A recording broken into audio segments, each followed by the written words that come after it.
penting sekali.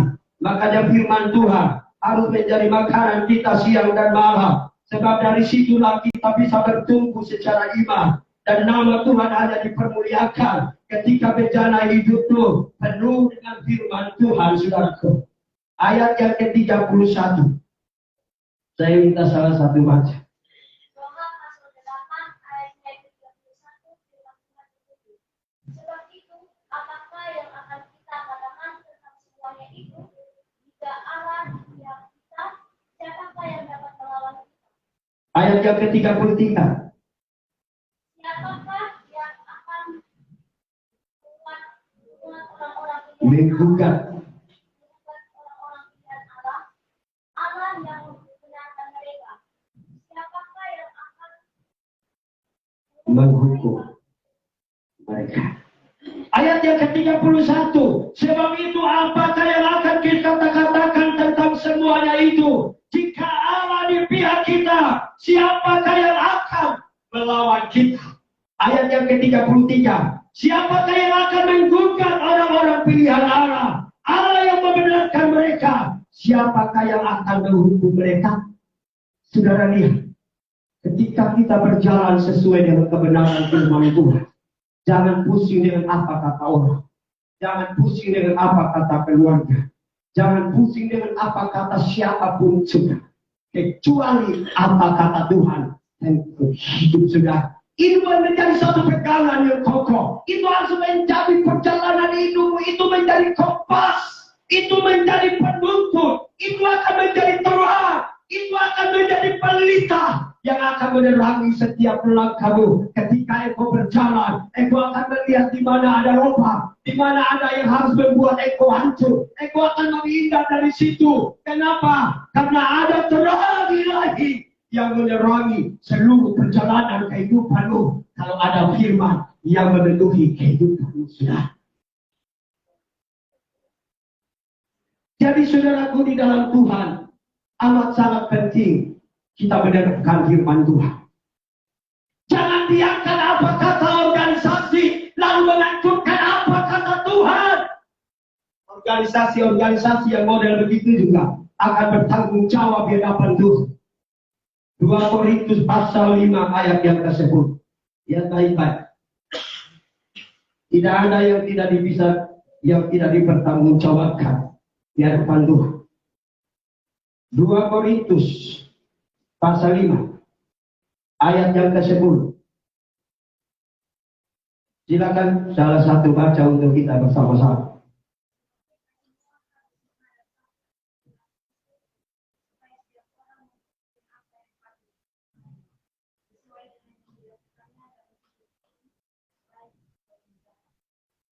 Sebab kita semua harus menghadap takhta pengadilan Kristus, supaya setiap orang memperoleh apa yang patut diterimanya sesuai dengan yang dilakukannya dalam hidupnya ini, baik ataupun apa? Tabur yang baik, gue yang baik. Tabur yang jahat, gue yang jahat. Tabur kemurahan, gue kemurahan. Tabur kebaikan, tuai kebaikan. Makanya firman Tuhan tadi, pengajaran sesat dihubungkan dengan buah. Baru di kalimat ayat 22, 23, itu dampaknya. Ayat kuncinya di 21. Ini sangat penting, harus diperhatikan. Jangan sampai kita teriak-teriak. Jangan sampai kita lompat-lompat. Lompat-lompat itu bagus. Mazmur 150 itu membenarkan itu. Tepuk tangan.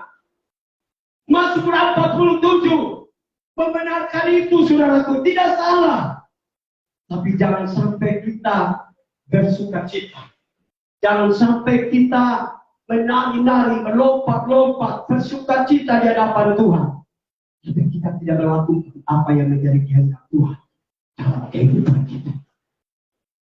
Itu sangat penting, saudara. Ayat yang ke-21, kita kembali kepada Matius tadi.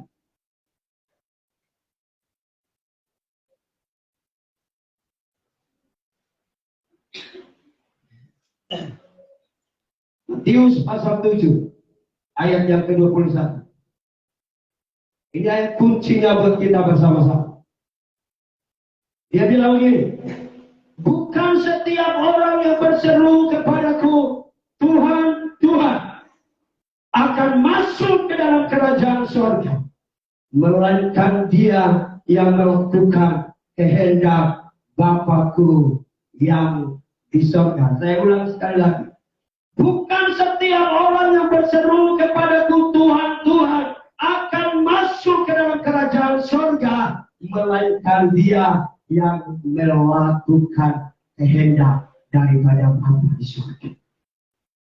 Berarti bukan orang yang bernyanyi, bukan orang yang berkhotbah, bukan orang yang bersaksi. Saksi tidak salah, berkhotbah tidak salah, menyanyikan pujian bagi Tuhan tidak salah, melakukan segala sesuatu untuk Tuhan tidak salah.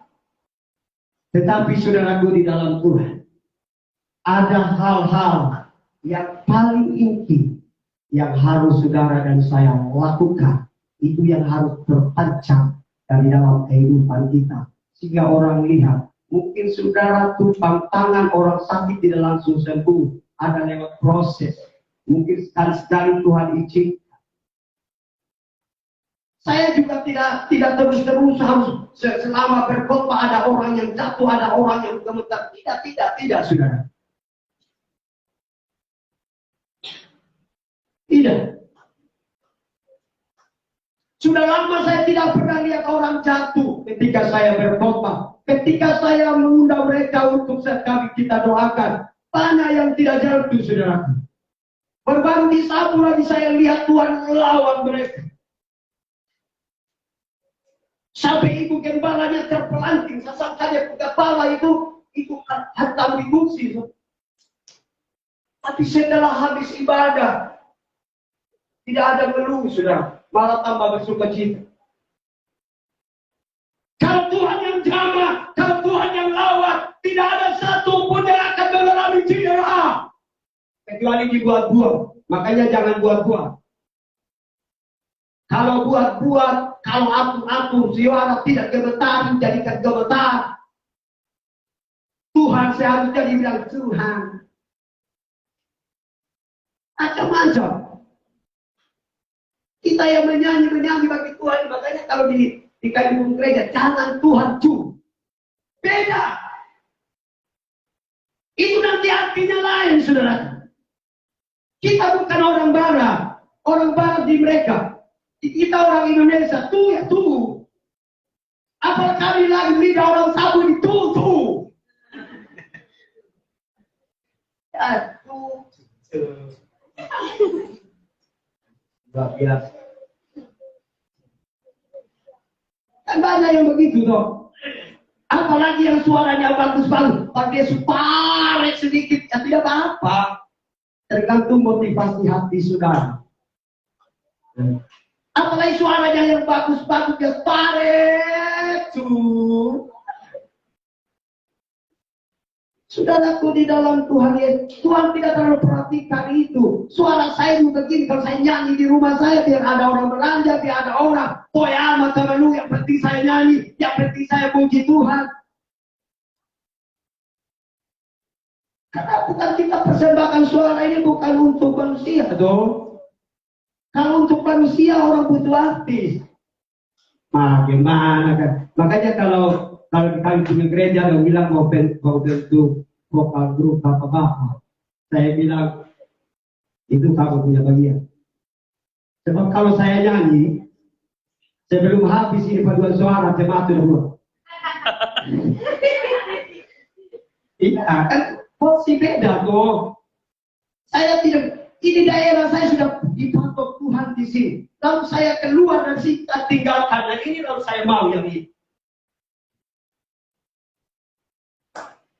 Tidak bisa, saudara. Apa yang Tuhan sudah patok bagi hidup saudara, berfungsilah, berbuahlah, berakarlah di situ, melayani penghormatan, takut, hormat akan Tuhan. Engkau tabung di sini. Jangan langgar apa yang sudah dipatok Tuhan. Tuhan kan bisa buat campur suara jadi bagus, orang. Kenapa dia tidak buat bagus? Karena itu bukan bidang saya. Bidang saya khotbah. Ada orang yang memang punya potensinya khotbah, dia bisa, nyanyi dia bisa, ya itu mungkin porsinya.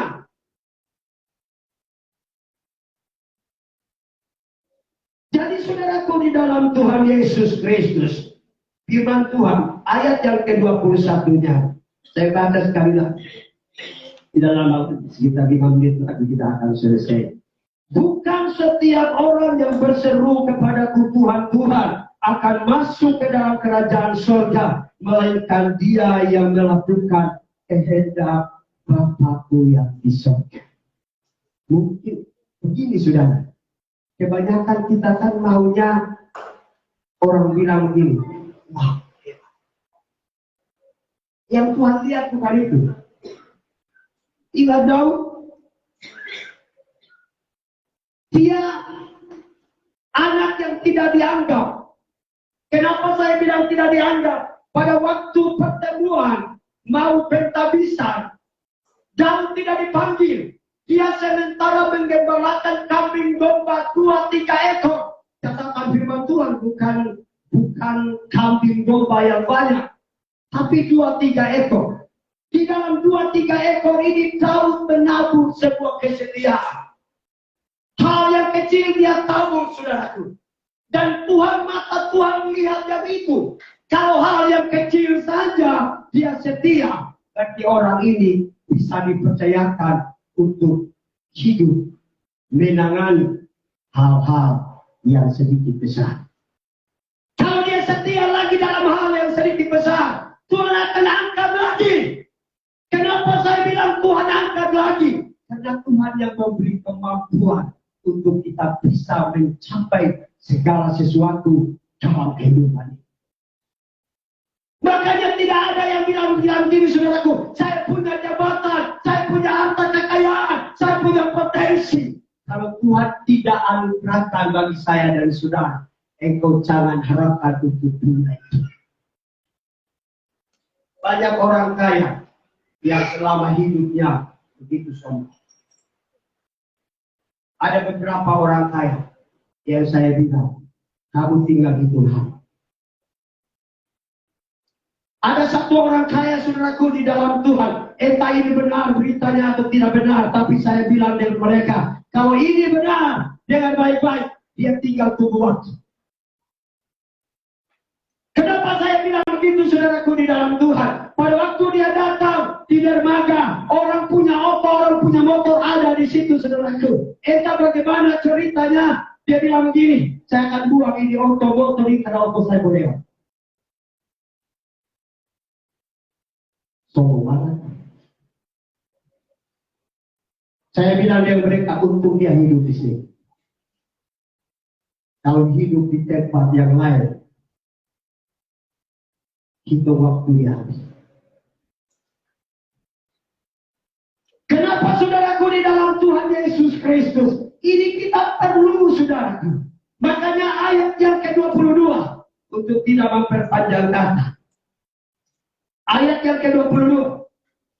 Pada hari terakhir, banyak orang akan berseru kepadaku, Tuhan, Tuhan, bukankah kami bernubuat demi nama-Mu? Saudara lihat, mereka orang-orang ini bernubuat demi nama-Mu, mengusir setan demi nama-Mu, dan mengadakan banyak mujizat demi nama-Mu. Ayat yang ke-23, ini yang Yesus bilang, pada waktu itulah aku akan berterus terang kepada mereka dan berkata, aku tidak pernah mengenal kamu.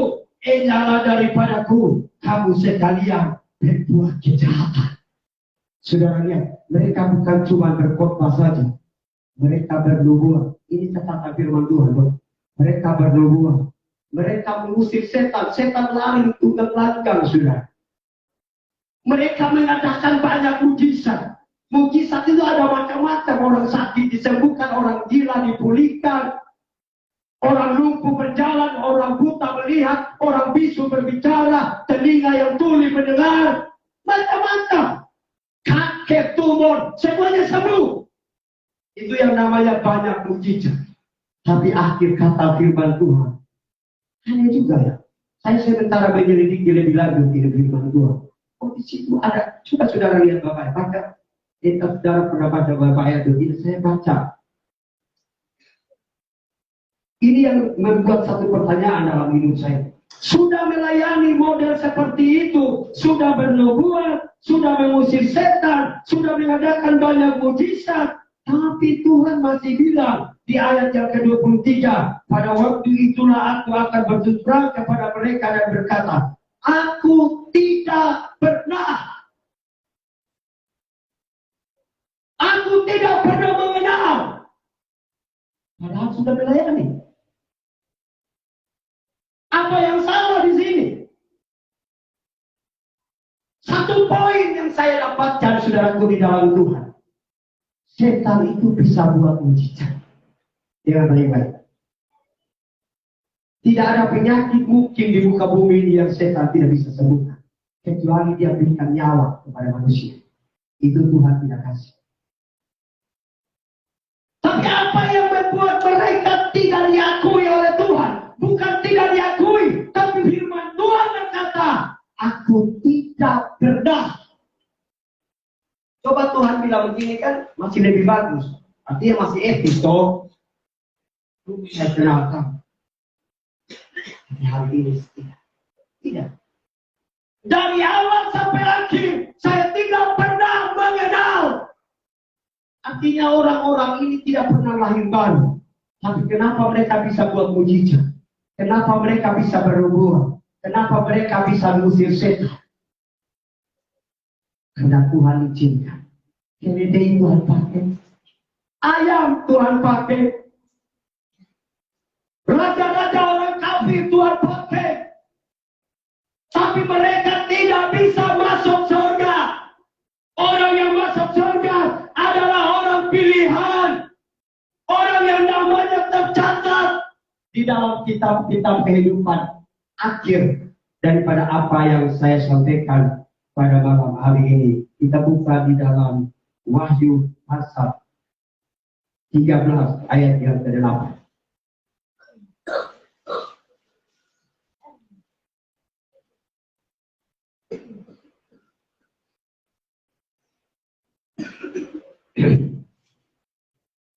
Berhubung dengan ayat yang ke-23 tadi.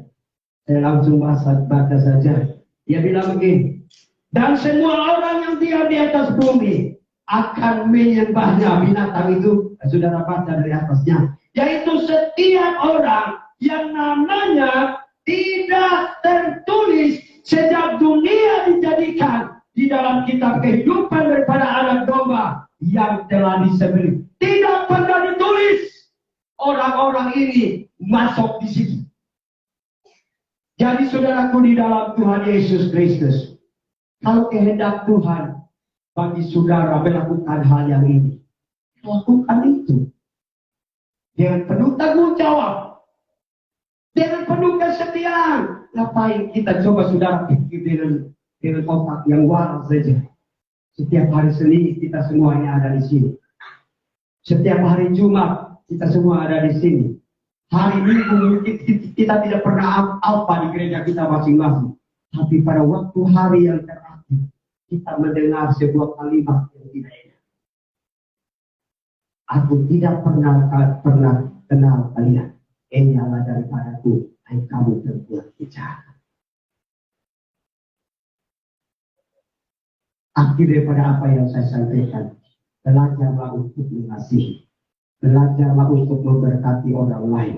Belajarlah untuk melepaskan pengampunan tanpa ada hatimu tergores dan terluka dan kecewa dan trauma yang tersimpan di sini. Biarkan hatimu di dalamnya ada roh Allah. Jika engkau berjalan kemanapun, engkau seperti bencana yang adalah firman Allah berkata, engkau adalah bait Allah yang hidup, yang sementara berjalan. Engkau ada di mana? Di situ ada Tuhan. Di dalam hatimu yang membuat engkau tersenyum bukan karena ada berkat-berkat jasmani yang engkau dapatkan, tapi engkau berbangga dan bersuka cita karena engkau tahu pasti bahwa ada yang kekal, yang tinggal di dalam dirimu. Itu yang membuat kita bersuka cita. Itu yang membuat kita berbangga. Itu yang membuat kita berbangga-bangga di dalam Tuhan. Bukan karena doa kita dijawab Tuhan saja, tapi karena kita tahu bahwa kita adalah rencananya Tuhan yang di dalam hidup kita. Ada Tuhan yang begitu hebat. Dan kita dijadikan anaknya dan diberikan kuasa untuk menjalankan sebuah kehidupan yang bernama anak daripada Raja di atas segala raja. Tuhan Yesus memberkati kehidupan saudara. Haleluya, firman Tuhan. Saya ajak kita untuk bangkit berdiri. Ada satu nyanyian, saya hanya hafal di ref, saya nyanyi-nyanyi daripada Yesus, Yesus. Nah itu sudah. Kalau bisa, saya minta para leader, singer, mari kita bersuka cita bersama-sama. Mari kita buka hati kita bersama-sama di hadapan Tuhan. Pastikan ada roh Allah di dalam hidupmu yang akan mengubah saudara. Sekalipun tidak ada orang di situ, aku bisa hidup untuk menyenangkan hati Tuhan Yesus Kristus. Yesus, Yesus, panggil namanya. Yesus, Yesus, panggil namanya. Haleluya. Hadilah nyanyikan lagu ini dengan penuh haleluya. Haleluya. Kami sembah Bapa.